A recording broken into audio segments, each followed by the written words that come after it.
நிறைய பேர் வேலை செய்கிறவங்களாம் நான் ஆண்டவர் கிருபைனா நான் ஆலோசனை கொடுப்பேன். அவங்க அப்படியே யோசிப்பாங்க, என்ன சொல்கிறாரு, தப்பாக இருக்கா சார், என்ன சார் நீங்கள் சொல்லுங்கள், தப்பு சார்னு சொல்லலாம், சொல்ல மாட்டாங்க. அப்படியே யோசிப்பாங்க அவங்க, இவருக்கு எப்படி இந்த விஷயம்லாம் தெரிஞ்சு இப்படி சொல்கிறாரு.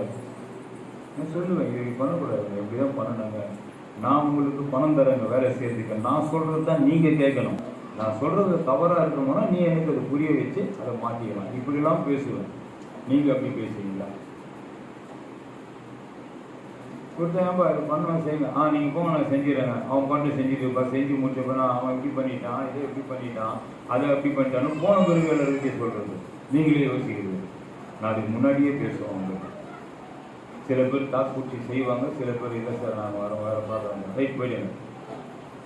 அவருக்கு அப்படிலாம் செய்ய விருப்பம் இல்லை, கரெக்டாக செய்யணும். ஆண்டவருடைய ஒத்தாசை இருந்தால் தான் அதெல்லாம் கரெக்டாக பண்ண முடியும், இல்லைன்னா பண்ணவே முடியாது.